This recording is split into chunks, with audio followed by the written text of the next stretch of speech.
بسم اللہ الرحمن الرحیم۔ حضور صلی اللہ علیہ وآلہ وسلم کی ولادت باسعادت۔ حضور نبی کریم صلی اللہ علیہ وآلہ وسلم کے والد گرامی حضرت عبداللہ سے کئی عورتیں شادی کی آرزو مند تھیں۔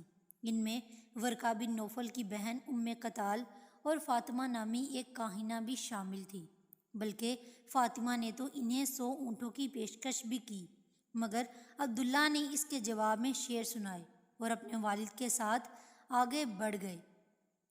سیرت رحمۃ للعالمین صلی اللہ علیہ وآلہ وسلم میں قاضی سلیمان لکھتے ہیں کہ فاطمہ نے ان سے اظہار محبت کیا اور اپنی جانب متوجہ کرنے کے لیے 100 اونٹوں کا عطیہ بھی دینا چاہا۔ اس کے جواب میں حضرت عبداللہ نے جو اشعار پڑھے، ان کا ترجمہ بھی بڑا عمدہ ہے، جو حضرت عبداللہ کے خاندان پس منظر اور شرافت اور نجابت کا اظہار اور اعلان کرتا ہے۔ عبداللہ نے جو اشعار پڑھے، ان کا ترجمہ یہ ہے: فعل حرام کے ارتکاب سے تو مر جانا ہی اچھا ہے، حلال کو بے شک پسند کرتا ہے، مگر اس کے لیے اعلان ضروری ہے۔ تم مجھے بہکاتی اور پھسلاتی ہو، مگر شریف آدمی کو لازم ہے کہ وہ اپنی عزت اور دین کی حفاظت کرے۔ ایک دفعہ ام قتال نے دیکھا کہ عبد المطلب اور عبداللہ دونوں باپ بیٹے کہیں جا رہے ہیں۔ اس نے عبداللہ سے پوچھا، تم کہاں جا رہے ہو؟ وہ بولے، مجھے میرے والد ساتھ لے جا رہے ہیں، جہاں بھی لے جائیں گے میں وہیں چلا جاؤں گا۔ ام قتال کہنے لگی، کیا تم قربانی کے اونٹ ہو کہ تمہاری نکیل پکڑ کر جو چاہے جہاں چاہے لے جائے؟ اس پر آپ نے جواب دیا، یہ میرے والد ہیں، میں نہ ان کی حکم عدولی کر سکتا ہوں، نہ ان کی جدائی برداشت کر سکتا ہوں۔ یہ کہہ کر وہ اپنے والد کے ساتھ آگے بڑھ گئے۔ وہ انہیں وہاب بن عبد المناف بن زہرہ کے پاس لے گئے، جو ان دنوں اپنے قبیلے بنو زہرہ کے سردار تھے۔ ان سے درخواست کی کہ وہ عبداللہ کو اپنی فرزندی میں لے لیں، یعنی اپنی بیٹی آمنہ سے ان کی شادی کر دیں۔ چونکہ دونوں خاندانوں کا تعلق بنو اسماعیل سے تھا، اس لیے وہب بن عبد المناف نے نہایت خوش دلی سے یہ رشتہ منظور کر لیا اور عقد ہو گیا۔ اس موقع پر خود سردار عبد المطلب نے سیدہ آمنہ کے چچا کی بیٹی خولہ بنت وحید سے شادی کی۔ حضرت حمزہ اور سیدہ صفا انہی کے بدن سے ہیں۔ اسی بنا پر حضرت حمزہ آپ کے خالہ زاد بھائی بھی ہیں۔ ناظرین، اس وقت عرب میں یہ دستور تھا کہ دلہا شادی کے بعد 3 دن تک سسرال ہی میں رہتا تھا۔ چنانچہ عبداللہ بھی 3 روز یثرب میں رہے، پھر گھر چلے گئے۔ اس وقت ان کی عمر 25 سال تھی۔ سیدہ آمنہ نکاح کے بعد پہلے ہی ہفتے میں نور نبوت بن گئی۔ ان کو خواب میں بتایا گیا کہ اپنے بیٹے کا نام احمد رکھنا۔ چنانچہ والدہ نے آپ صلی اللہ علیہ وآلہ وسلم کا نام احمد رکھا اور دادا نے محمد تجویز کیا۔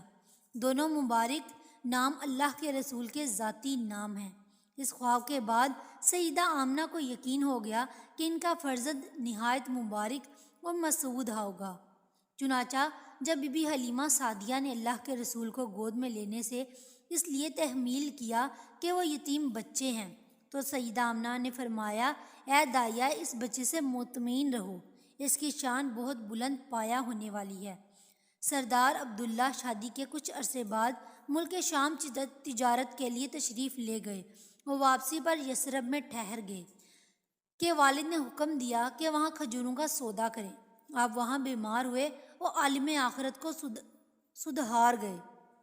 اللہ کے رسول کے والدین کے اسماء گرامی پر غور کیجیے۔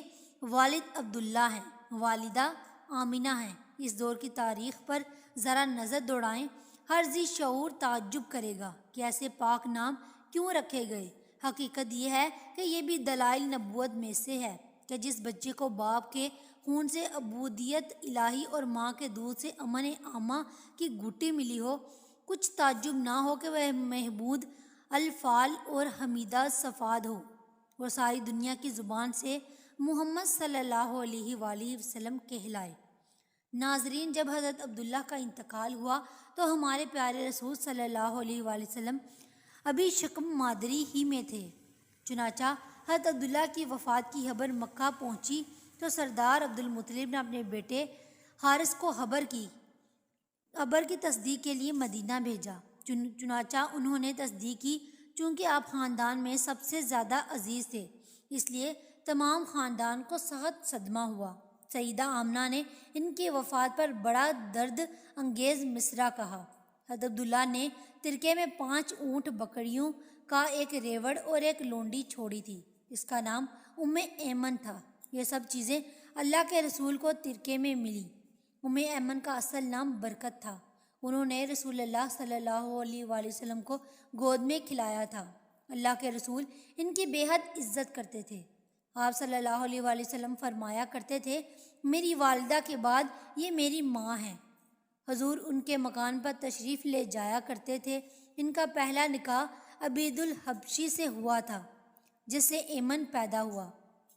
دوسرا نکاح زید بن حارثہ سے ہوا، جس سے اسامہ رضی اللہ تعالیٰ عنہ پیدا ہوئے۔ اللہ کے رسول صلی اللہ علیہ وآلہ وسلم اسامہ سے بے حد محبت کرتے تھے، انہیں اپنی اولاد کی طرح چاہتے تھے۔ سیدنا ابو بکر صدیق اور سیدنا عمر رضی اللہ تعالیٰ عنہ بھی اپنی خلافت کے ایام میں ایمن کی زیارت کے لیے ان کے گھر جایا کرتے تھے۔